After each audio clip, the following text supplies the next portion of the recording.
I am excited that we are here to hear our kickoff speaker. But before we go into that, I like to set a different tone, if we can, at the beginning of every class. And sometimes I'll pick out a quote, and sometimes I'll just give a thought. But if you were here last week, you know that I'm hoping that everybody will be present. And by that I mean that we close our computers. It's like having somebody feed me lines. It's awesome. Close our computers, turn off our phones.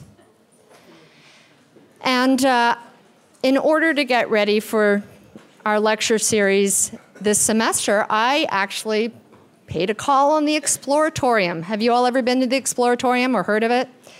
In San Francisco, it's a fun place to play, a fun place to learn. I thought it might be inspirational, and sure enough, I saw a quote that I thought was quite interesting.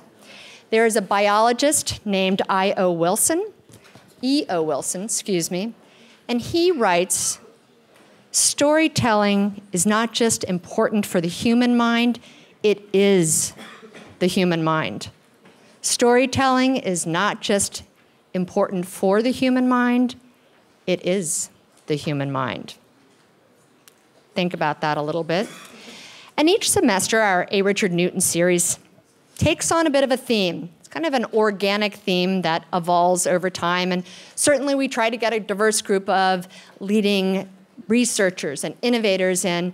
But something happens when we start to look at who's here and who's planning on being here.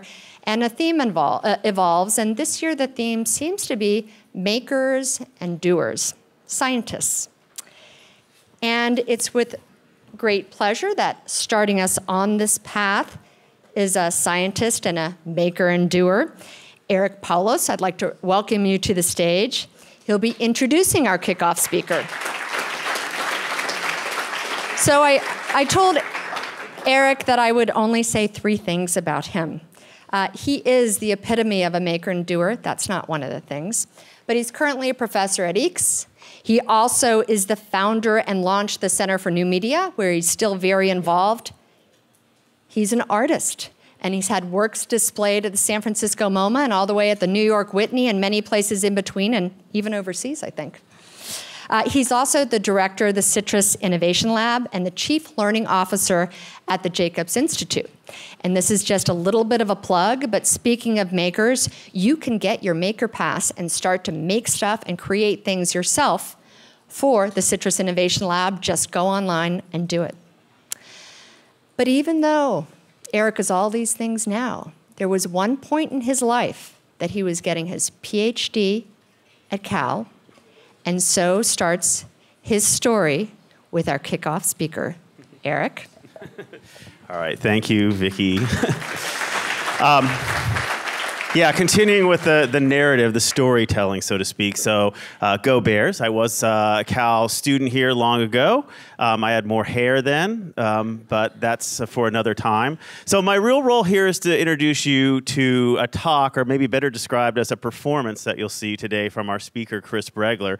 To set some context, it was around the mid-90s that maybe Chris and I came to grad school. We were both here at Berkeley at the same time. He was studying we were under different advisors, but he was looking at sort of computer vision and algorithms, which you will see a lot more about today. I was doing robotics at the time, flying blimps around Soda Hall and doing telepresence and robotics. Chris came from Germany. He was at the University of Karlsruhe, where he got his degree before coming here to pursue his graduate program. And I would find myself often editing videos late at night with him on the 5th floor of Soda Hall, frantically as he's trying to render things. At the time, the landscape was people like Paul Debevec were here, Alyosha was here, Jumbo is here. These are people that were basically working on movie techniques and things that you now see all the time. So the whole matrix effect with the dodged bullet, that was really work that Paul and others were doing here at Berkeley at the time. And similar, you're going to see a lot of work from Chris, that how things that he did while he was just wandering around the halls and the buildings here at Berkeley, some of these ideas came about. One of the things I want to sort of point out that's pretty different is I have a sort of confession. Although I got my degree from here, I actually didn't spend as much, like every waking moment on campus. I found a lot of time to be outside of campus. So this meant running around San Francisco, going to art galleries, going to abandoned warehouse parties, spending a time with people doing kind of creative startups at the time. And that was very detached from campus. But Chris was at many of these same events, and we share a sort of camaraderie of bringing together, I think, art and technology and design and entrepreneurship. And I think you'll see that as a strong point in his work and the way that he kind of envisions problems. And I think that the intersection is actually a little bit more intricate than that. He worked at a place called Interval Research early on, and this place doesn't exist anymore. It was founded by Paul Allen and others to really think about envisioning the future. And this place actually had an amazing sort of time of creation. So people from there went on to be faculty and artists and new media artists around the country. In fact, people received awards that had been there. Terry Winograd from Stanford was there. Michael Neymart got a Golden Fleece Award, which was the most egregious waste of taxpayer dollar. It was actually for a project that mimics Google Street Views, which is something you use every day now. Leo Villarreal, who you may have seen his work at Burning Man, but you've certainly seen his work because it adorns the Bay Bridge. He did the Bay Bridge lights. So he also was part of this art technology world. And Chris was there at the same time. And Chris basically started to look at not just the computational techniques, but also creative and artistic practices. He did a project there called Video Rewrite, which was taking historical video footage, but able to kind of use human modeling to actually recreate the way people would speak. So he got, I think, John F. Kennedy to say, "I did not inhale," and some very funny things along those lines. He graduated from Berkeley, and he went on to immediately go to Stanford. At the time, his office mates are all applying for jobs together, and nobody had mobile phones back then. I know it seems like that wouldn't be possible, but so all of the phone calls for all of them applying for jobs came to this one phone in their office in Soda Hall, so they had to compete about whose call is this for.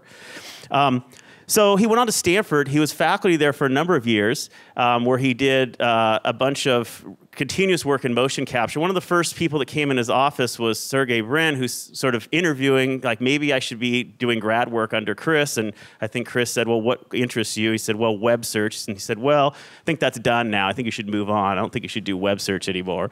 But it ends up that was interesting advice, because it ends up that Chris was one of these people that would show up at office hours and faculty meetings with still paint in his hair from Burning Man, and he would come to, he had one of his first PhD students actually has this claim to fame that she actually ended up dropping out and going off to the circus, quite literally. Maybe he'll tell us the story in more detail, but I know this is true. And then years later, he was actually at this Webby Awards, which these awards were given out to foundational, kinds of really inspirational kind of projects. And actually, Google won one of these. And when Chris was at the kind of award ceremony hanging out with Sergey and Larry, someone that he was with sort of grabbed the award. It's like a spring, and they pushed it down, and it was like permanently damaged from that. And so I thought, you're never going to be hired by Google. They're really mad at you. So maybe fast forward, that's the way to get into Google after all. He then went on to, you'll notice one thing is he's always moving, and he's never staying put, and he's also really creative. So he moved to NYU, where he was faculty there, and he ran the sort of, directed the NYU Motion Lab, and he also ran a bunch of companies. He started the Manhattan MoCap project there. He did a project on analyzing the cues from presidential debates. You can only imagine what the system would do now with our candidates, so more insight. He got to work and do consulting with Disney, with Industrial Light and Magic, with New York Times. And so we owe a lot of the sort of special effects and things to the work that Chris did during that time. He came back to the Bay Area in 2014. He was actually a visiting professor in neurology at Stanford. He's not a neurologist, but he worked with them in a lot of the designs and challenges they were having And he also, at that time, had the opportunity to just last year, he received this tremendous award, which, I mean, you sit here and, he's comfortable publishing papers and mentoring students and doing projects and startups, but how many people can say, well, again, I also have an Academy Award. That's just what happened along the way.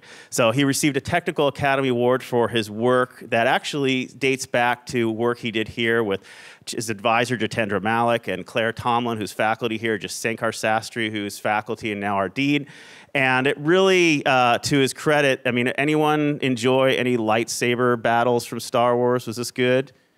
Yeah, Maz, this character, these are all derived from work that he and his colleagues did at the time.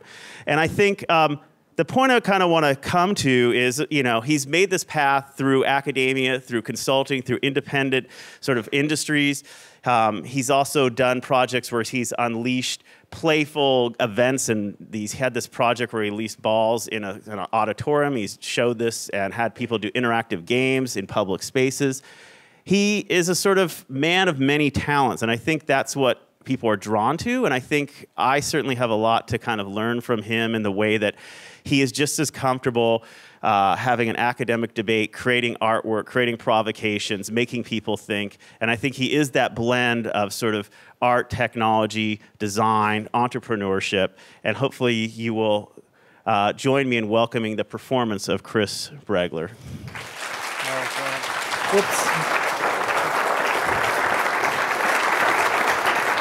Well, thank you. So now I have to actually deliver. So actually, Alyosha said I do a performance. Usually, when I give a talk, the slides have nothing to do with what I say, and so there will be actually 2 talks. But this time it's synchronized, and so I hope it's like a serious talk. And also, thank you so much, Eric, for this introduction.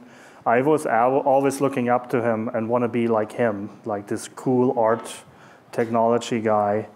And so a lot, what he has done, I was sort of following. And so in 1993, I was actually here in Sibley Auditorium. It was an introduction to the new PhD students, and the chair just talked about this. We have a new building. It's called Soda Hall. And I just saw the hall behind Soda Hall, and that is already built. And I will tell you later what we actually done with the ground behind Soda Hall. There was actually a volleyball place. But just back to 93, I actually didn't finish my German undergrad until 94. I sort of reversed by accident. I started with my PhD first, and then after 1 year, I got called into Sproul Hall, and somebody said, "You haven't finished your German diploma," and she talked in perfect German to me, and my anxiety started right away.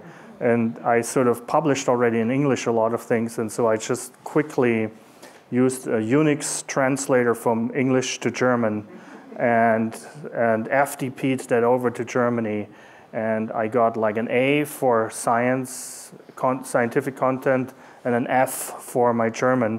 And so I actually got a final grade of a B for my German thesis. And I started at Berkeley. I already picked out an advisor, not Jitendra Malik actually. I already had a topic. I really, in my mind, I thought, I can do this within 3 years. And then I go on and build a startup in Silicon Valley. And then in 94, something happened. My advisor took me aside, I still remember that, and said, "Hey, I got a job in Princeton, I'm leaving, but I'm sure you will be fine here, you know?" And so it's like, okay. And then I sort of started talking to all the professors, and I'm very passionate, well, back then at least, I think I still am, about human motion, like measuring human motion, tracking faces, tracking full bodies. But nobody at Berkeley was, at least in computer science, that much interested. Like Jitendra Malik was into perceptual organization, like, look at this picture. We're going to do the foreground and the background. Look, there's this German book by this guy, Wertheimer. Can you translate it in English to me because you're the only German. And I also published a paper with Jitendra, and it got rejected. And so it's like I sort of was really like, I think I drop out of grad school. And so as Eric already said, at the same time, there was this thing called interval research. And so I thought at the summer of 95 or spring of 95, I talked to them and said, are you interested in human motion? And they were interested in anything. So here you see Michael Neymark building actually in 94 up at Banff already the first prototype of Street View. And actually with 360, the first 360 thing. Or you see here Bill Verblanc doing role play, Laurie Loeb doing light table hand drawing, and she like later on became a collaborator, and I got her into Stanford to co-start a new lab with me. And that's where I first learned how to work with artists, work with designers, work with entrepreneurs, and with scientists and hackers. And it was really great. And so this was the first Reboot. And then I sort of went back to Berkeley in 95. This is another 360 photo that Paul Debevec did in 95 or 96.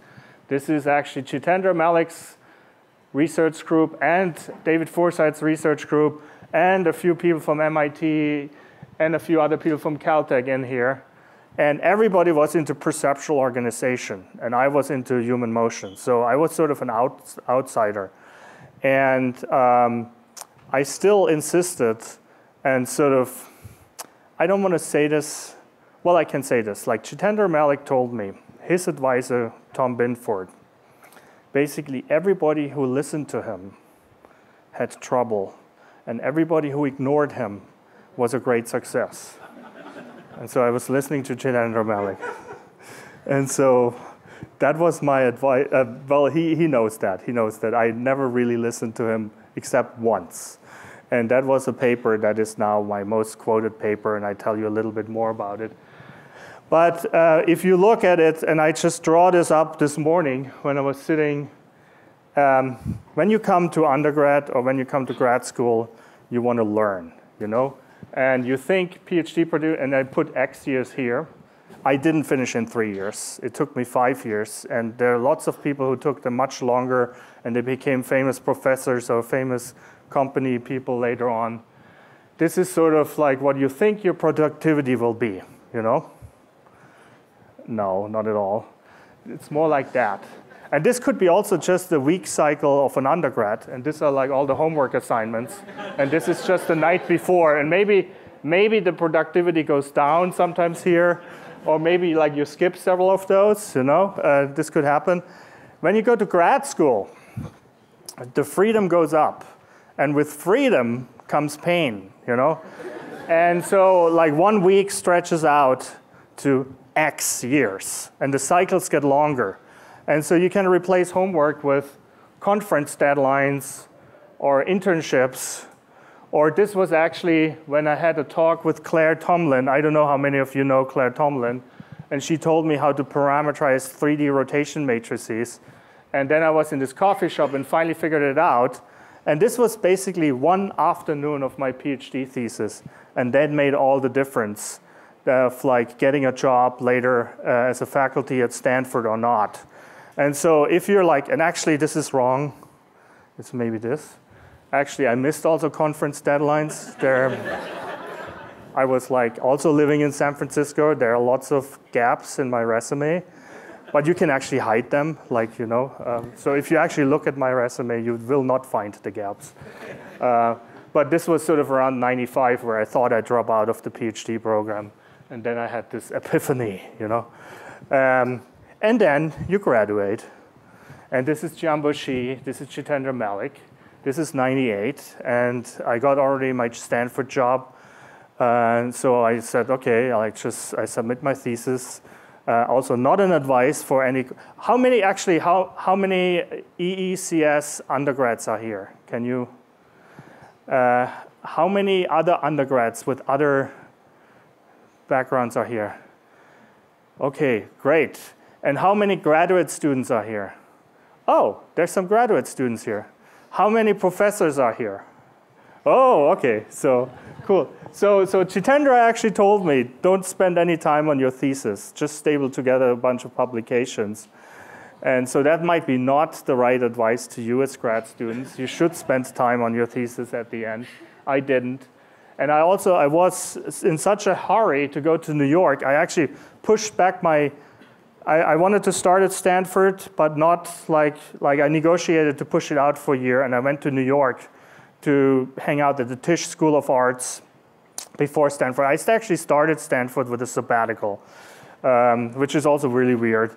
And that was also very influential. I learned a lot about hand-drawn animation and dance. I talked to Twyla Tharp. I don't know how many of you know that, but if you know Twyla Tharp, you know about modern dance and many others. And then I came back with a fresh mind to Stanford. And there's one little thing I wanted to put up. I also included this morning. So at the end, you get a diploma. But there's something wrong with this diploma. I graduated in '98. I never went to Sproul Hall to pick it up. And then in 2006, when I became a US citizen, I had to show my diploma that I actually had a PhD. For some reason, Stanford never asked for it. So I could have walk in there without a PhD and be a professor there. I don't know why. But this diploma was reissued in 2006. And guess who signed it? How can you read this? The governor I got from Arnold Schwarzenegger, PhD, for the reissue. This is California. I love this state, you know? Like a movie star is giving you a PhD, you know? So I had to show this, you know? I don't know if the current governor signs every reissue. And then you go on and you become faculty. And so for the next 15 minutes or 20 minutes, so there's room for questions. And also you can stop me any moment and ask questions, actually. I just want to capture it on the microphone. Okay, great. But I went to Stanford, and then NYU was calling again. And basically, one of the themes that I started out at Interval and before Interval and with Jitendra Malik's group is sort of the science and the art of human motion. And so I'm not going through that right now. Usually I go through like 4 different projects. I just show you a few movies. And most of them, actually one of them is related to Berkeley, to something else. How many of you actually know Dana Vollmer? Oh, great. Why do you know Dana Vollmer? Isn't she a swimmer? Yes, she's a swimmer. And she also overcame like, well, much bigger things. She had an injury. She got a gold medal in 2004. And then she got back injury and everything.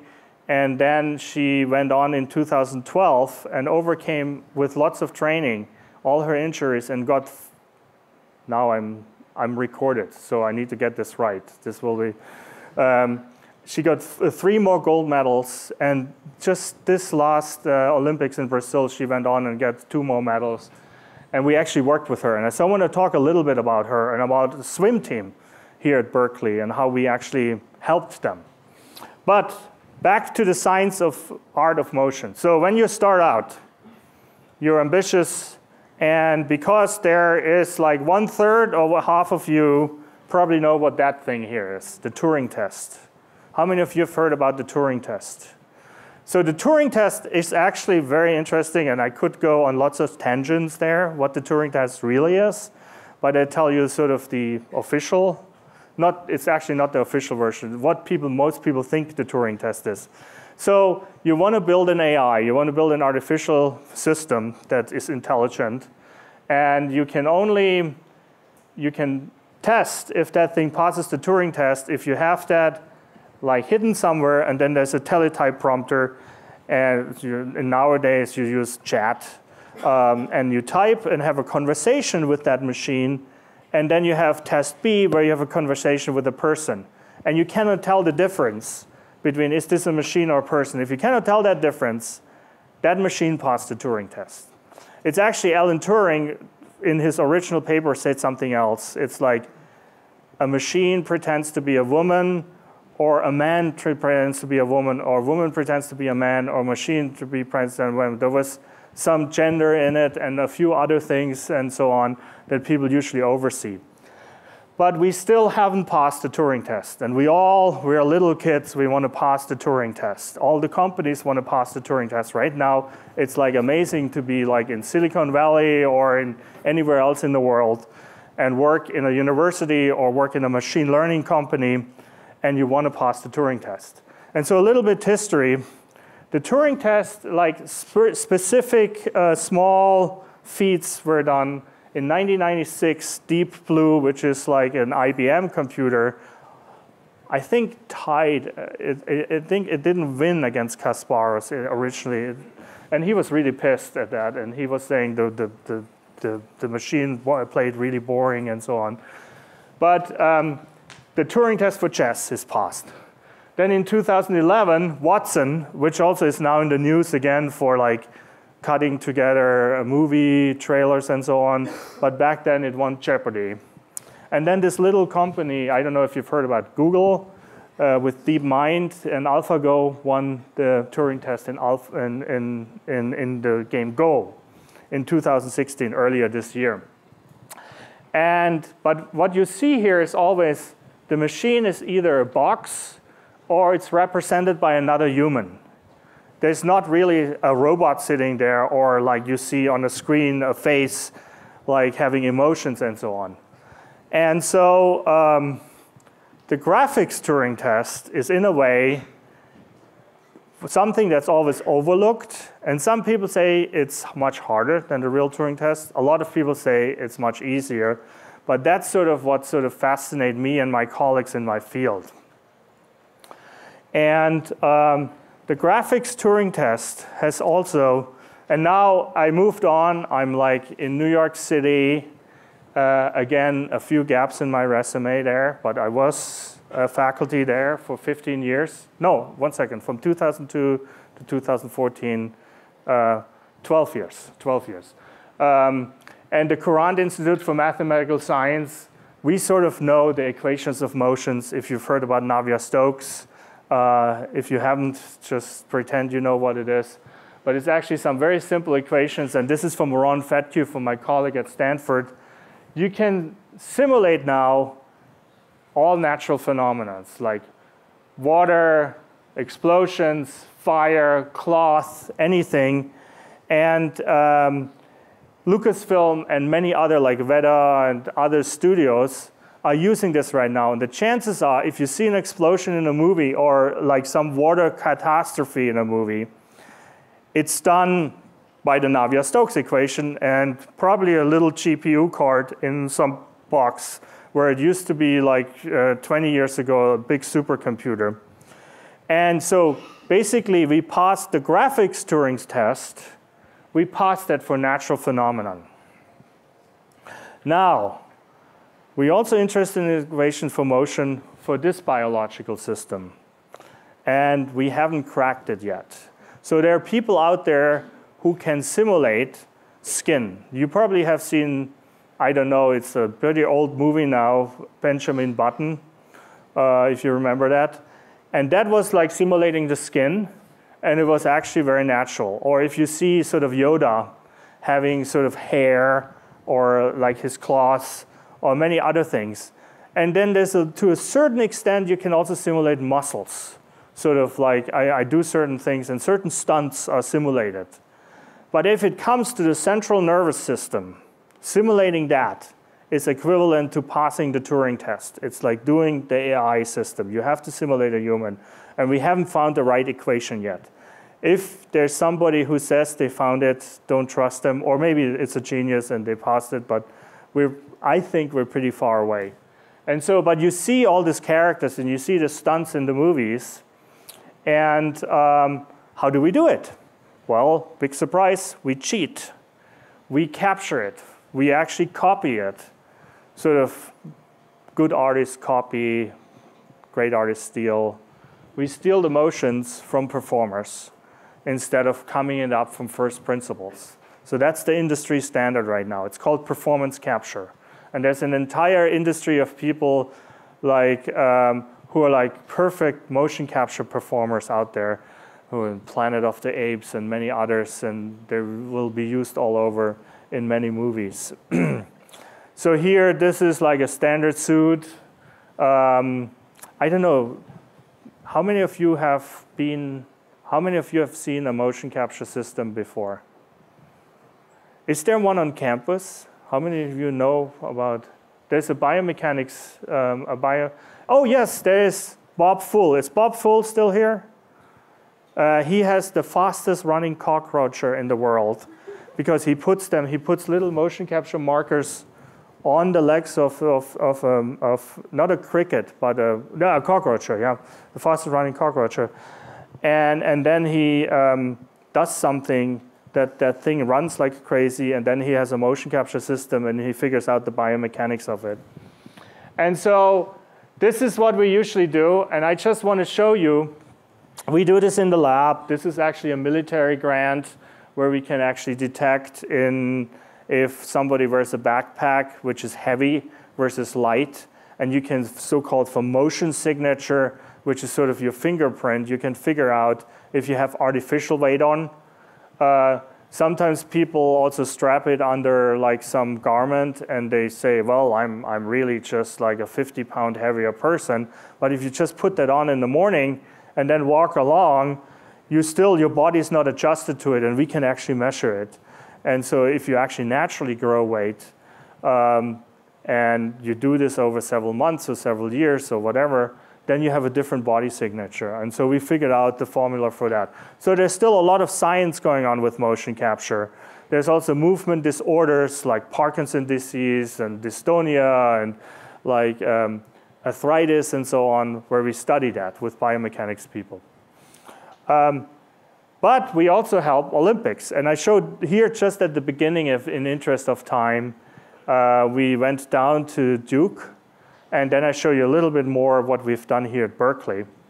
So at Duke, the New York Times, we work a lot with the New York Times. And they said, well, can you shoot, like this is 10-meter board, 33 feet.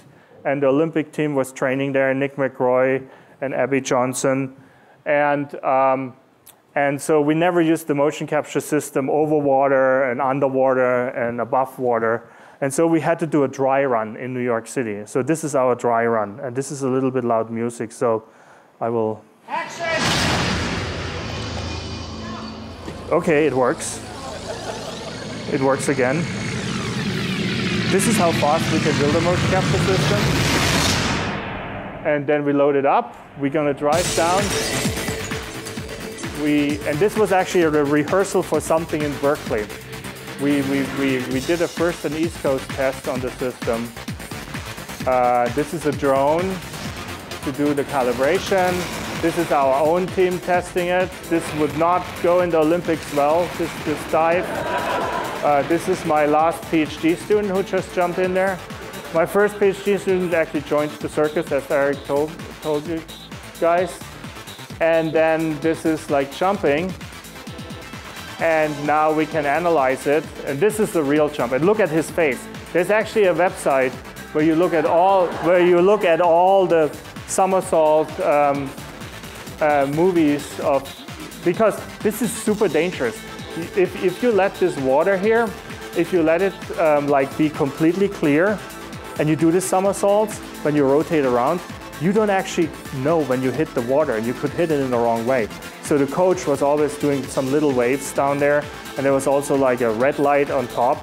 So when the world rotates around you, and I'm not going through the entire video, but here this is the view from the personal view from a jump that we can now simulate.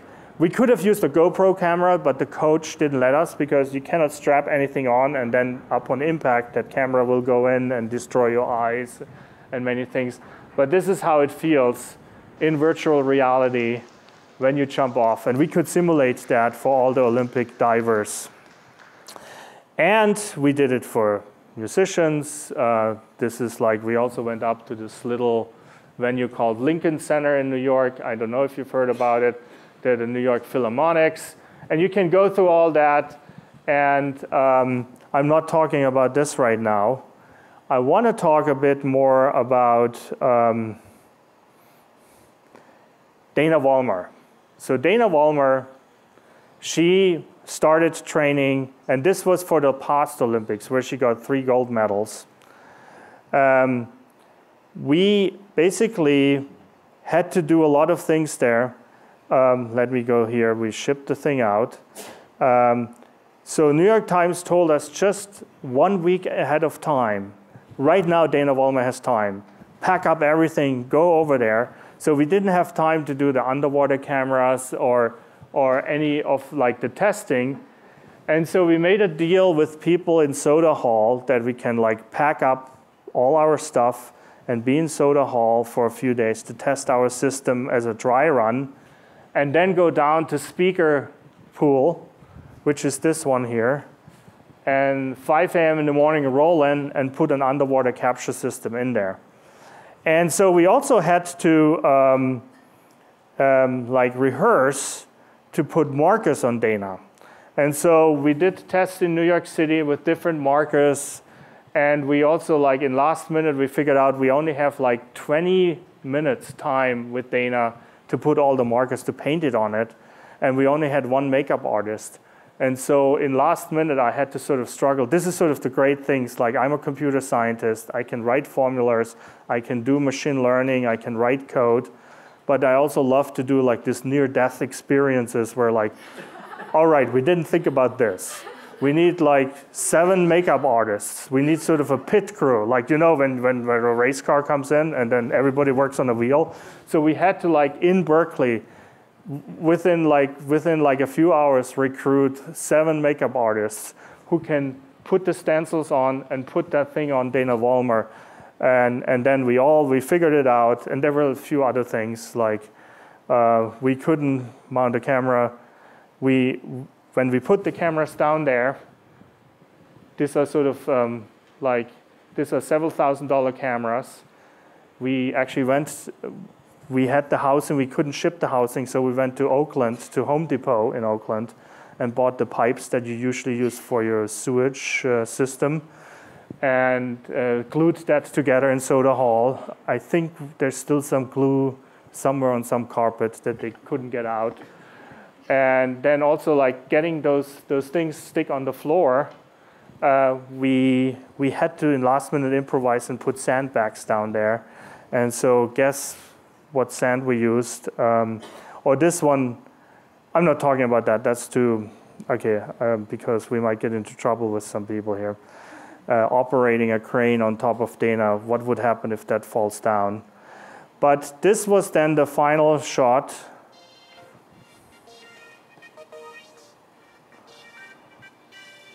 And these were all the cameras. And we 3D reconstructed all the markers for it.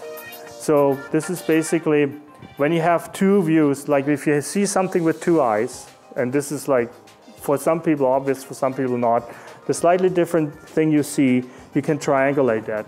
And we basically had a 32 camera system looking at her, and whenever we saw one of those BMW crash dummy patterns, it sort of could track the middle of it, and we knew exactly where the cameras are. We can do camera calibration, because I was swimming around with a calibration board before, and by accident also kicking one of the Olympic swimmers and almost got thrown out of the pool by Terry McWeaver, who was actually the Olympic coach back then. And then we 3D reconstructed all this and made a 3D representation of Dana. This is the makeup pit crew. Oh, did this just loop around? Is this the second time you saw this?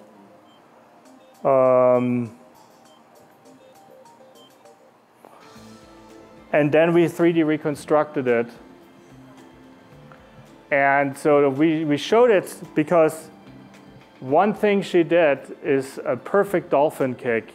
And so there's a lot of stories about Dana Vollmer, how she won the 3 gold medals. And I'm not talking about the sand here, but if you, it's below Jacobs Center right now, all the sand that was in the bottom of the speaker pool.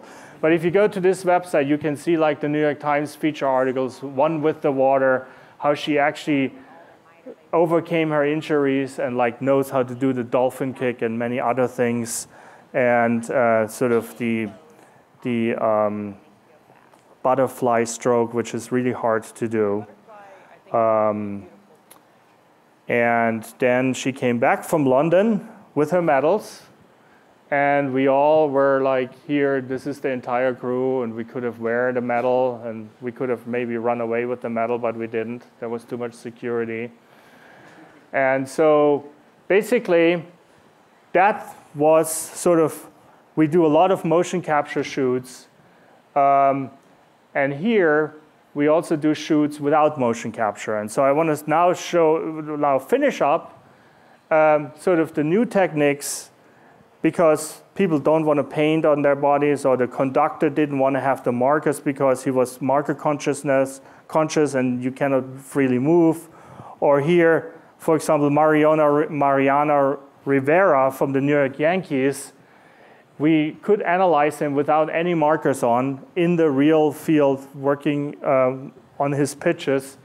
And this is a new thing called computer vision-based motion capture that we pioneered at Berkeley, and then further at NYU and at Stanford further refined it. And I'm not showing you this. This is, and I'm not showing, actually I show you this part. We can also actually capture speakers, and we can capture how hand-wavy civil talks are. And you see here, number 2 is Professor Alyosha Afros here. He's like almost on the top, and Jan LeCun is giving the most hand-wavy talk. And here, this is sort of Alyosha's typical gestures that we could analyze statistically. And they're the same as Nicolas Pinto's gestures at MIT. And we can do all these things. But I want to finish up, like we can also do crowd capture. We can capture where the fans for team A and team B is, sort of data analytics. Sort of right now, not just capturing the skeleton motion that I showed you first, but also sort of long-term statistics. And as Eric said, I worked at Lucasfilm, and I'm going to show you a few pictures how we did it on movie actors.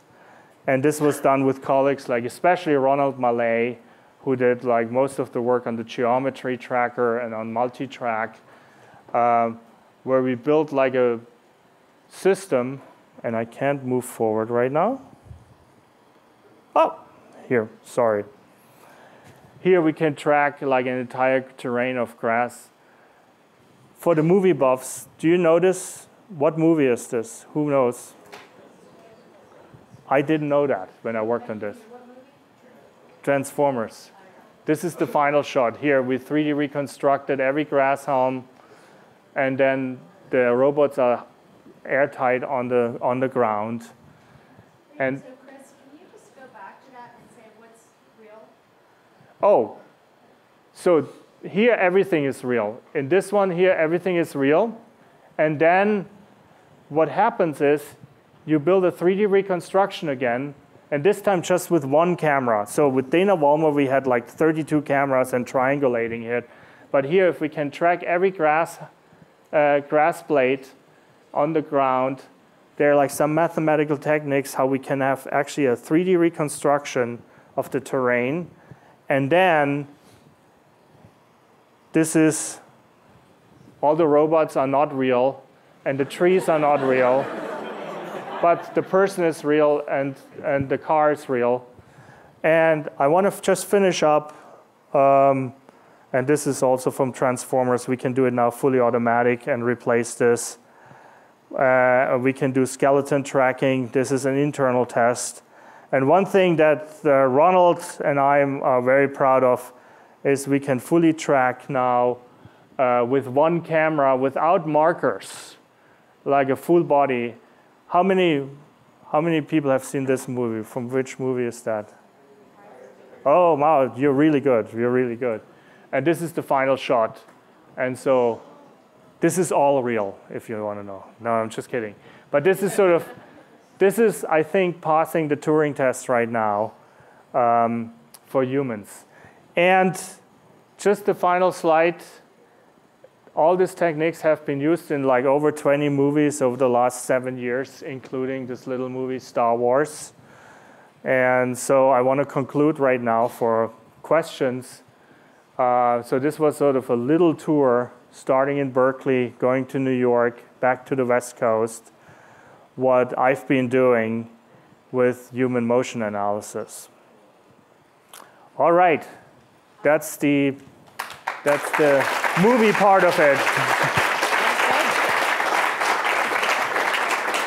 So you all were kind enough to submit some questions, and I'm happy to read those, but it's always interesting to see what comes up after listening to the lecture. So questions? All right. If you don't mind, could you state your name and your major, your focus, and then your question? I'm Alex Newman, and my major is engineering undeclared. My question was, as someone who works in the arts field as a computer scientist, how does your experience differ between working with people with an intensely technical background versus people with an intensely artistic or animation background? So there's, it depends where you work. So there's a lot of companies like Lucasfilm and Pixar and other places who developed a great mutual respect between the artists and the technologists. And there's also labs where on purpose you sort of set up this mutual respect. But one thing that's different is if you're technical, if you're a programmer, you think you can write code in a week, but it really takes a month, you know? But if you're an artist, you can paint something, or if you're a dancer, you know your performance is in 1 week, and you will make this performance, and you will just like do something, and you can do with your body whatever you want. So the deadlines are different. And so artists are usually very impatient with technologists that it always takes longer. And so, but artists who know technologists that, well, it always takes longer, they're a little bit more forgiving, and they're understanding how the technological process is. And the other way around is too, you can very often just say, oh, this is an artist, he or she doesn't understand how complex that is, and your idea, I could have the same idea, so why don't I do everything myself? But you also have to have that mutual respect.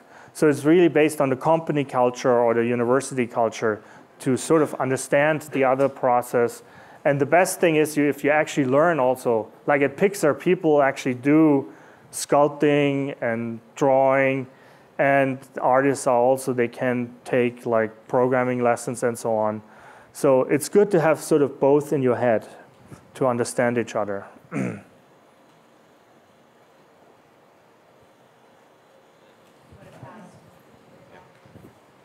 Hi, I'm William, and I am a business major. I'm a junior.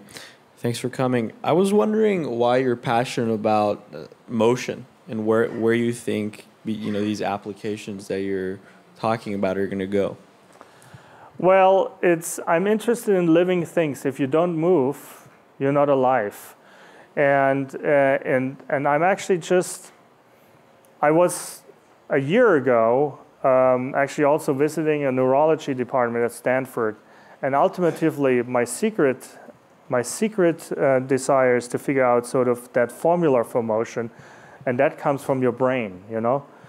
And when I speak to you, when I write things down, when I type on the keyboard, when I do facial expressions, like human-to-human communication is 80% or 99% is nonverbal, you know? We figured gestures before we figured out language. And so communication is almost everything in human intelligence. So in a way, if you stretch it, and I actually don't have to stretch it, it's all about human beings. And so I see it more in this broader sense. And so that's why I'm interested in motion, sort of to understand what's the secret of life, you know? So that's the big question. Of course, I will not solve it myself, but that's sort of the big aim.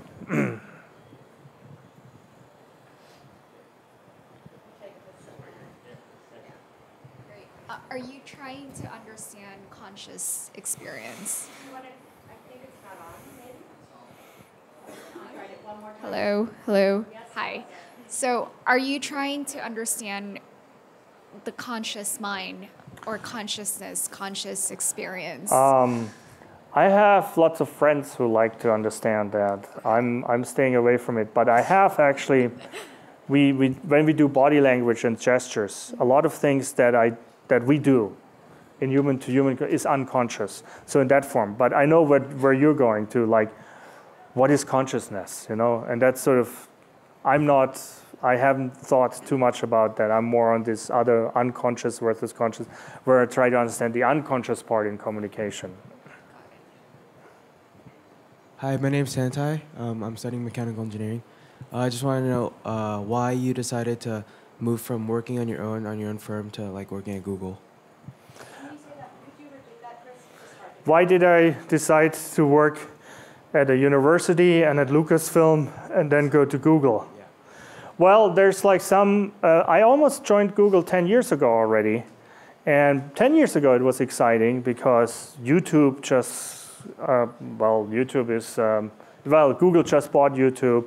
And a lot of data was available. I'm working on data. I didn't bring that out here, but I'm very much interested in machine learning applied to video and to virtual reality. And so 10 years ago, it just started. So YouTube was sort of a content platform, but not that much intelligence has been done with it. And now you see Google managed, and other companies too, managed to hire a lot of great minds like Jeff Hinton and many others who like invented machine learning and has this huge infrastructure to do learning on a large scale on large data. And so it's very exciting right now to work at a place like Google on those things. I work on virtual reality right now there and on vision and machine learning applications. So I'm wondering if Lucas from Interdisciplinary Studies happens to be here. Do you want me to ask your question, or do you want to ask it? I thought it was quite interesting. You can ask it. I'll ask part of it, and you ask the other part. So, Chris, you came here not even after finishing your diploma in Germany. right. And I think that you're quite atypical of how people from Germany often operate in coming to the States. And I'm kind of curious how you got that way. And then the other part of the question might be? Yeah, basically, if you had to share one piece of advice from like entrepreneurship, like what would it be? For entrepreneurship. So how did I could, since I'm German, I can freely talk about German prototypes or stereotypes, but I'm not talking about German stereotypes. I think there are lots of crazy I don't know if I'm crazy or not, but there are lots of crazy Germans who live in this country, you know? And I think people tend to follow one thing that they're supposed to follow, and it just seems like you from the beginning, did things like you weren't really necessarily supposed to do, like not finishing your diploma and then Right. going into your PhD. Well, when I was in Germany, I was a teenager, and I sort of read everything about Silicon Valley and San Francisco, and sort of it's this perfect place on earth where you have alternative lifestyles, you have the history of Berkeley, you have very open-minded people living here, and you are in the center of the world for technology. And so I worked really hard to come here. I didn't get straight into a PhD program, so I started working for HP Labs, and I had a lot of odd jobs in San Francisco, and then got into Berkeley. But right now, I think this is one of the best places to be, you know, to be creative, to follow your passion. And so sort of the thing with entrepreneurship is, one piece of advice is, well, everything is very data-driven right now. When you want to make an argument, you want to back it up with data. And certain things you cannot back up with data, like your passion, you know? And if you follow your passion, you go right on the long run. And sort of when you want to start a new company, or if you want to join a startup, like oh, okay, this startup is very successful and I'm following the stock of it if it's already publicly traded. Or right now it's a boom time, it's not good to do a startup. Or right now it's a recession, it's good to do a startup because if you get the money, you get better talent. These are all secondary things to what you're really passionate about, you know? And I'm passionate about making art and technology melt together, working within the entertainment industry and sort of figuring out a solution to how we bring things alive, you know?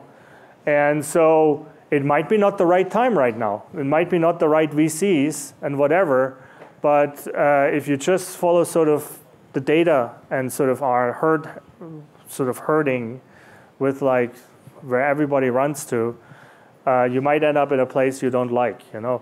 And that's the worst thing that can happen to you, that you work at a place you hate, you don't like, you just do it for the money or whatever. Well, if you love money, if that's your passion, that's what you should do, yeah. But I'm handicapped, I love money too, by the way, but if you can get both, it's good, yeah. Sorry.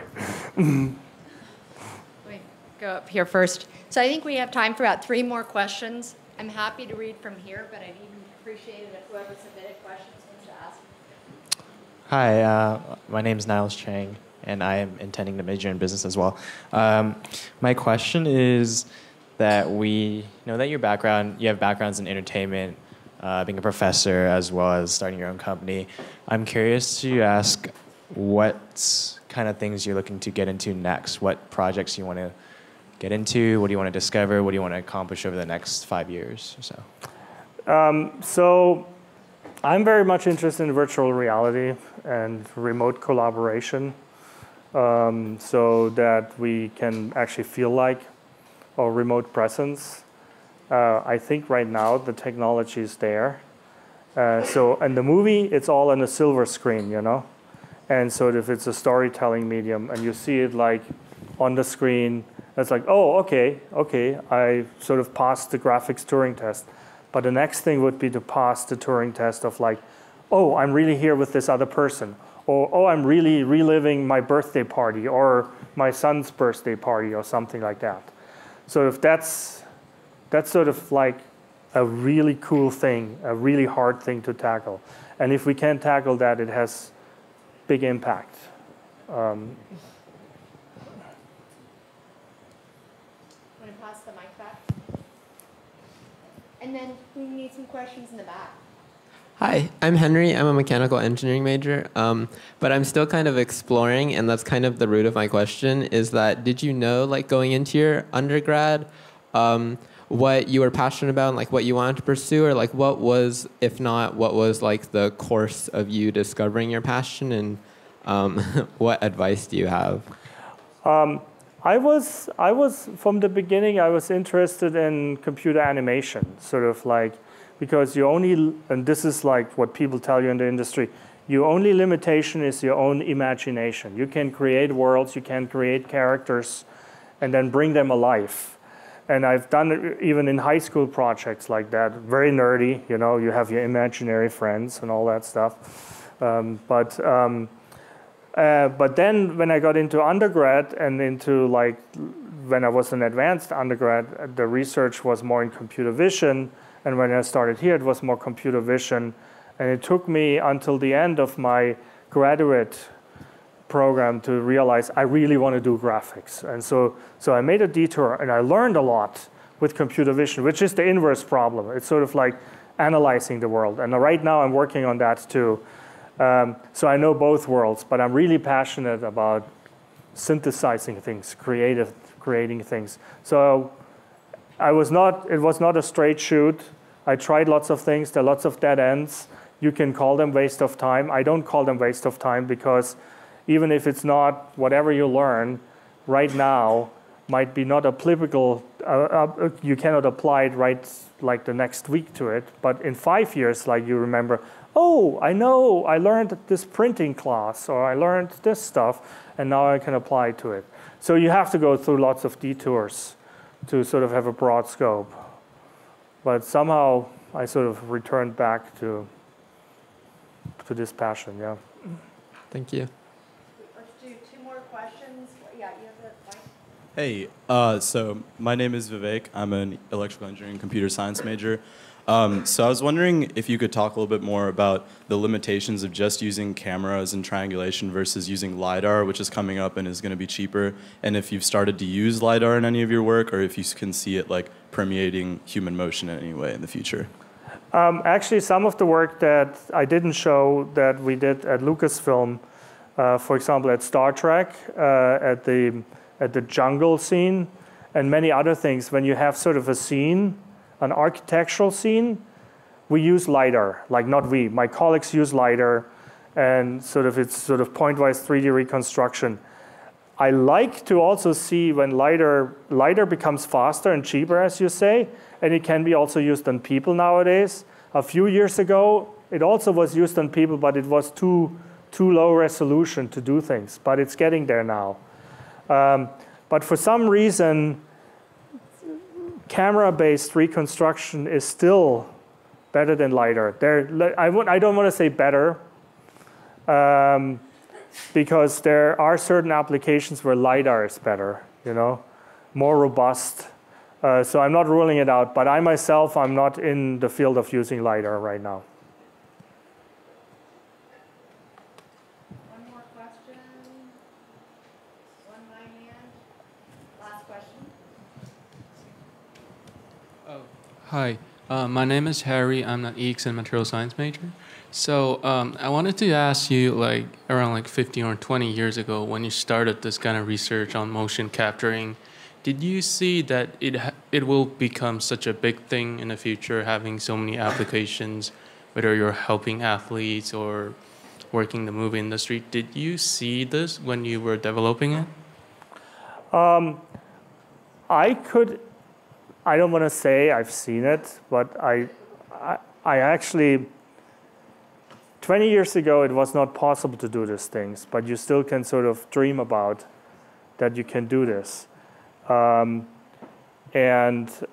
thought, when you're young, you're less patient, and so I thought the motion capture will take off much earlier.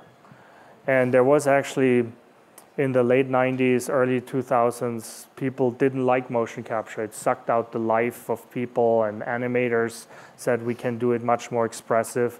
And nowadays, it's sort of like people know the limits of motion capture versus the limits of animation and all that. But I didn't expect it takes that long. But that's with every technology. It takes much, much longer.